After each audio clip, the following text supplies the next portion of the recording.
Բարև։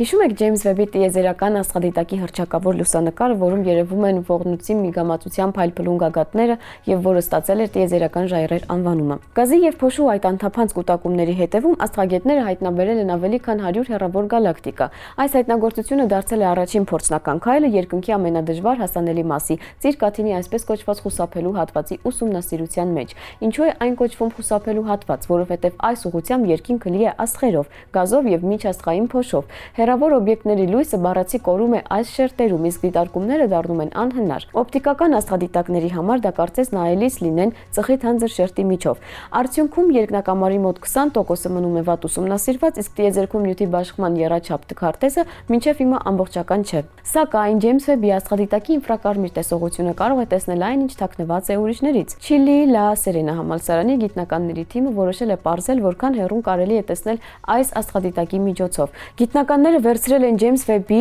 աստղադիտակի նիր կամ ինֆրակարմիր տեսախցիկի տվյալներն ու ուսումնասիրել են NGC 3324 միգամածության լուսանկարները, որտեղ տեղի է ունենում ակտիվ աստղաառաջացում ու հատկապես շատ է խիտ փոշին։ Ապա սկսվել է դետեկտիվային աշխատանքը։ Նկարները ստուգել են նույն այն կոդի օգնությամբ, որն ավելի վաղ օգտագործվել էր երկնքի VVV ու VVV-X ինֆրակարմիր պատկերներում գալակտիկաների որոնման համար։ Անհրաժեշտ էր տարբերել իրական հեռավոր գալակտիկաները կեղծ ազդանշաններից, պայծառ աստղերից, հոլքերից, դիֆրակցիոն ճառագայթներից, միգամածության անմիասեռություններից։ Բազմաթիվ ֆիլտրումներից ու ստուգումներից հետո մնացել են միայն այն աղբյուրները, որոնք իրոք նման են եղել արտագալակտիկական օբյեկտների։ Արդյունքում ընդամենը 31 քառակուսի անկյունային րոպե մակերեսում հայտնաբերվել է 102 գալակտիկա։ Սա միկրոսկոպիկ հատված է։ Ամբողջ երկնքի մոտ 1 միլիոներորդ մասը, սակայն այն ծայրահեղ հարուստ է գալակտիկաներով։ Հայտնաբերված օբյեկտների թվում են 4 պարուրաձև գալակտիկա, 2 սկավառականման, 1 ոսպնյակատիպ, որը տեսանելի է կողքից, ու 1 սիմետրիկ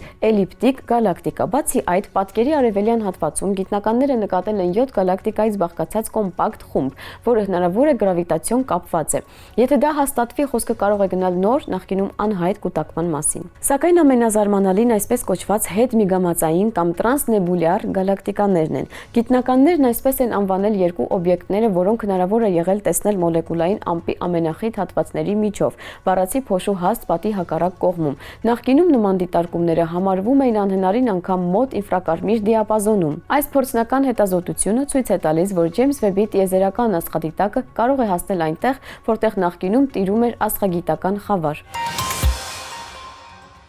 Պատկերացրեք կենդանի արարած, որն ապրում է երկու մարդու կյանքից էլ երկար, գրեթե չի ծերանում ու չի հիվանդանում քաղցկեղով։ Այդ արարածը գրենլանդական կետն է, մոլորակի ամենախորհրդավոր երկարակյաց կենդանիներից մեկը։ Այս կետը ապրում է Արկտիկայի եւ Հյուսիսային Սառուցյալ օվկիանոսի սառը որտեղ ջերմաստիճանը հազվադեպ է բարձրանում 0 աստիճանից։ Ու հենց այս ցրտում է, ինչպես պարզել են գիտնականները, թաքնված կենդանու աներևակայելի առողջության գաղտնիքը։ Գրենլանդական կետի կյանքի միջին տևողությունը մոտ 100 տարի է, սակայն հայտնի են առանձնյակ որոնք ապրում են ավելի քան 2 դար։ Սրանք մոլորակի ամենածեր ողնաշարավոր կենդանիներն են։ Համեմատության համար իդեալական պայմաններում մարդու տարիքը հազվադեպ գերազանցում է 120 տարին, իսկ կաթնասունների մեծ մասի մոտ ցուցանիշը մի քանի անգամ փոքր է։ Ընդ որում այս կետերը, որոնց զանգվածը կարող է գերազանցել 80 տոննան եւ որոնք ահռելի չափերի են, գրեթե չեն հիվանդանում քաղցկեղով։ Այս հանելուկը երկար ժամանակ հանգիստ չէր տալիս կենսաբաններին։ Խնդիրը անգամ ստացել է անվանում՝ Պետոյի պարադոքս։ Ըստ տրամաբանության, որքան մեծ է օրգանիզմում բջիջների քանակ, այնքան մեծ է նրանց մուտացիաների, հետևաբար ուռուցքների առաջացման հավանականությունը։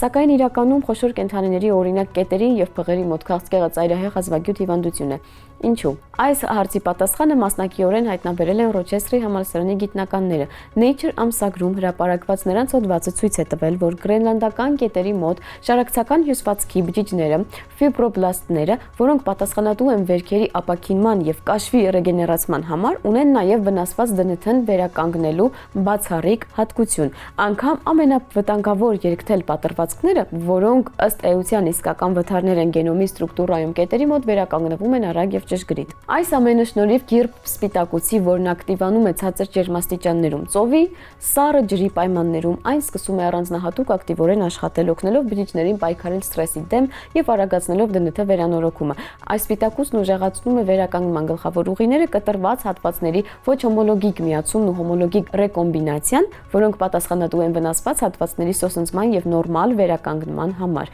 Գիտափորձերը ցույց են տվել, որ կետի կիրպ սպիտակուցը մարդու բջիջների մեջ ներարկելու դեպքում կտրուկ աճում է ռադիացիայի նկատմամբ դրանց կայունությունը ու ԴՆԹ-ն վերականգնելու կարողությունները։ Իսկ այ կետերի մոտ սպիտակուցի ակտիվության ճնշման դեպքում վերականգնման արդյունավետությունն ընկնում է։ Ավելին, անգամ դրոզոֆիլ ճանճերի մոտ այս սպիտակուցի լրացուցիչ էքսպրեսիան ավելացնում է կյանքի տևողությունը։ Սա նշանակում է, որ մեխանիզմը կարող է ունիվերսալ լինել եւ գործել ոչ միայն կետերի մոտ։ Հետաքրքիր է, որ այլ կենդանիների մոտ բնությունը գտել է քաղցկեղից պաշտպանության սեփական ուղիները։ Օրինակ, բղերի մոտ կան TP53 գենի տասնյակ պատճեններ, որոնք կանխարգելում են ուռուցքային մուտացիաները, իսկ կետերը շարժվել են այլ ուղղությամբ, ոչ թե վնասված բջիջների ոչնչացմամբ, այլ դրանք խնամքով վերականգնելով։ Այսպիսի մոտեցումը ոչ միայն պաշտպանում է քաղցկեղից, այլև պահպանում հյուսվածքների երիտասարդությունը դարերի ընթացքում։ Գիտնականները կարծում են, որ այս մեխանիզմը հասկանալը թույլ կտա մի օր օգնել մարդկանց ոչ միայն ուռուցքային հիվանդությունների կանխարգելման, այլ ծերացման դանդաղեցման հարցում։